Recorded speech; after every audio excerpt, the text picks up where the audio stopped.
So going into January 2019, and really just this format in general, going into YCS Chicago, everything like that, I don't think anyone was expecting a ban list to happen in the course of before YCS Chicago. And it's kind of weird considering Konami usually doesn't do that except as of recent.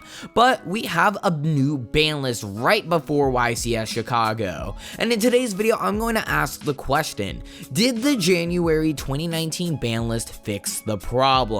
I'm going to start by establishing what the problem is, and the biggest problem with this format were combo decks, what they can end on, and just link spam in general. And well, let's see what happens. Well, the January 2019 ban list banned Rongo and Gumblar, and I think this is just important for the sake of the future of Yu-Gi-Oh! These two cards are absolutely degenerate. Rongo as a warrior hit is massive, and now the deck doesn't really have a good win condition, and Gumblar being banned now is huge for the sake of the game. Gumblar has been played in countless strategies. Any deck that can link spam well and have good resources in hand can take use of Gumblar. Warriors have been able to do it very effectively because they have a card like Phoenix Blade as another recurring resource for Gumblar fodder, and as well at the same time they get a free search off of Isolde, so Gumblar has been able to be played in Warriors very effectively for the longest time now. We also have decks coming up like the Thunder Dragon Danger deck that can use Gumblar. We've had Mermails, we've had so many decks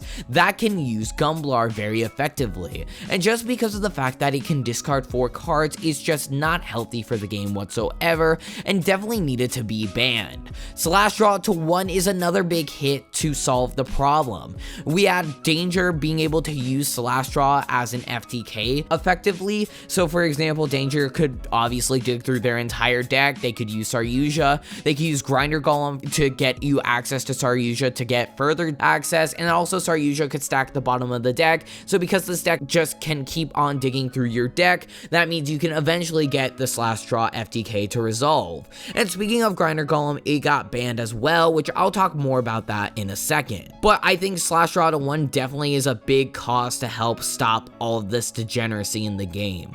While I will be blunt, Saryuja should have probably been limited instead, that doesn't change the fact that Slash Draw to 1 does definitely kill the FTK and kills the source of the problem. I still think Saryuja should go to 1 because we will see in the future Saryuja be abused more and more, but right now Slash Draw to 1 solves this problem.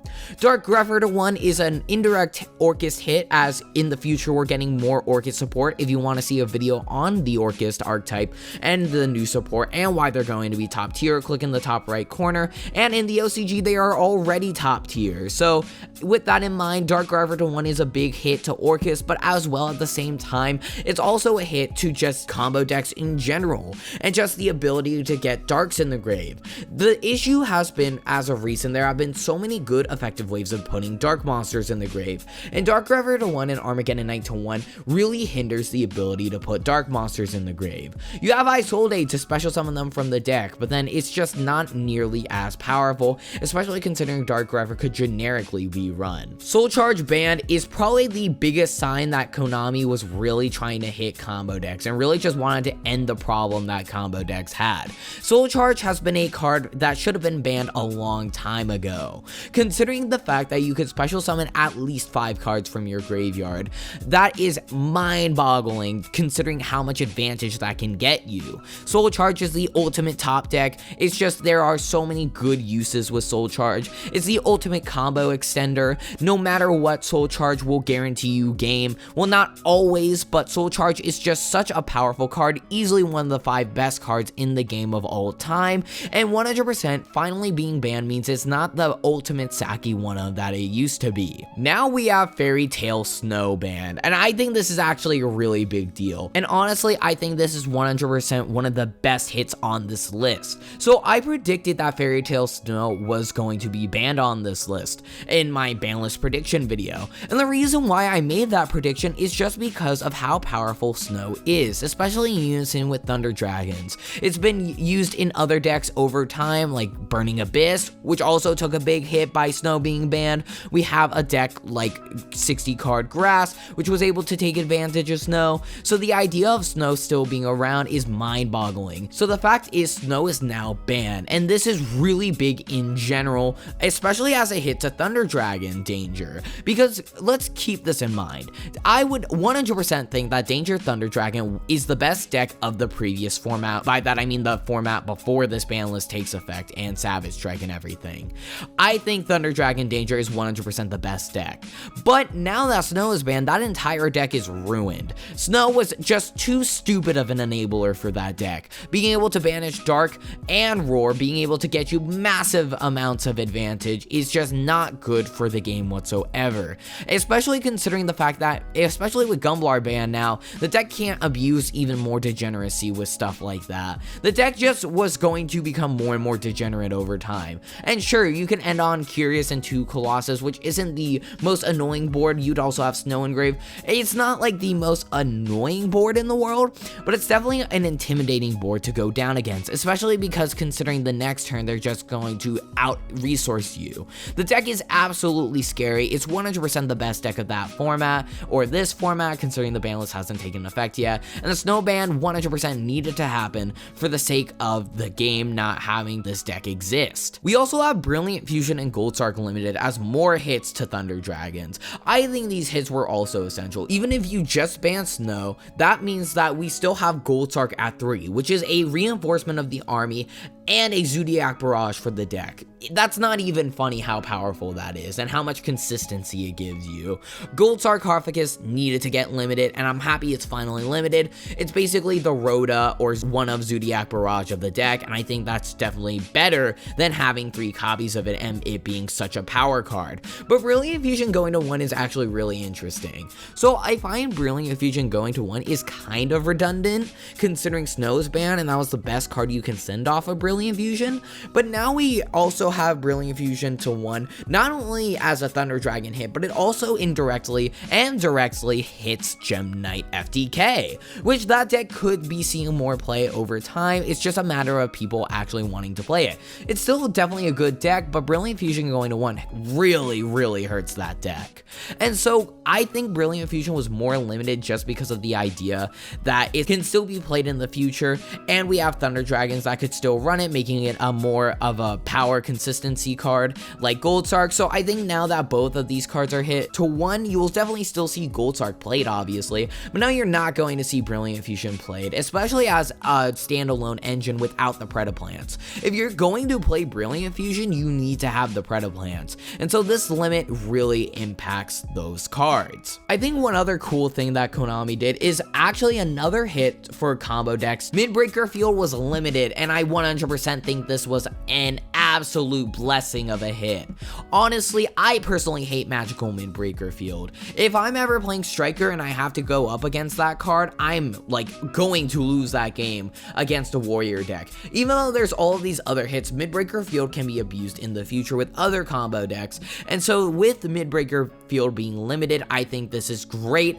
I'm personally very happy that it got limited. Now people will probably either just be playing it as a one-of or just not at all because there's other cards you can play, but I 100% agree with this hit. And it also just hits the ability of combo decks to resolve their cards. I don't think Call by the Grave should have been hit when it originally was, and I agree that it should be at 3, because just in general, even though it's absolutely amazing for combo decks, now that combo decks have been hit, Call by the Grave is a much more fair card. It enables your like slower decks to resolve their effects through hand traps, and with that, it's also just such a versatile control card.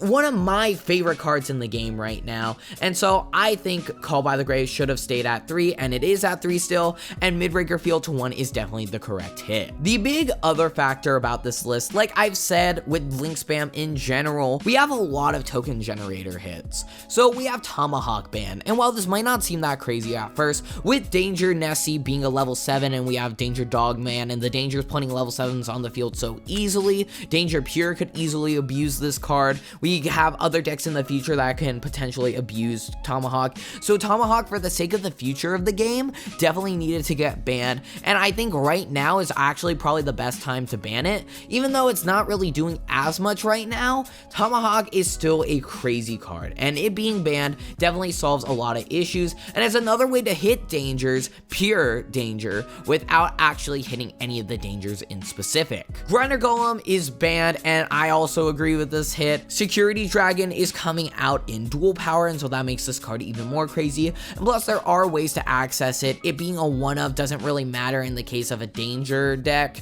but we also just have Grinder Golem being a standalone really good card. You also see it in decks like Thunder Dragon as of right now, and so it's being splashed into other decks regardless of the fact that it doesn't really do much unless you draw it as a one of. So Grinder Golem being banned is definitely good for the future, and I think this is just a great hit overall. Lastly, we have Scapegoat limited. This took me by surprise. I'm shocked that Scapegoat was limited, but I definitely see the reason.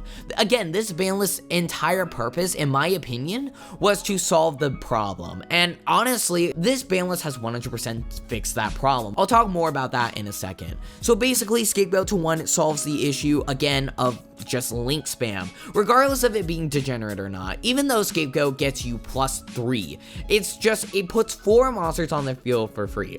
And even though you have to wait a turn for it, that doesn't matter when you keep in mind that it's just so much value, and slower decks can abuse this card so efficiently and make the deck so much faster. Like, I mean, let's take a deck like Trickstar, for example. That deck doesn't really link spam that well, but then with Scapegoat, it's probably the best card in the deck just because of how powerful it is to link spam. With a slower engine like Trickstar combined with Scapegoat, it's just such a nightmare to deal with at times. No pun intended, because get it? Nightmare, link spam, links. Okay, I'm done now. So I feel as though this ban list 100% solved the biggest issue of Yu-Gi-Oh! As of right now, which is just link spam and what these link spams can end on. Link spam has become very degenerate as of recent, especially considering we still have Bard in the format. Don't worry, Bard, we're still good buds.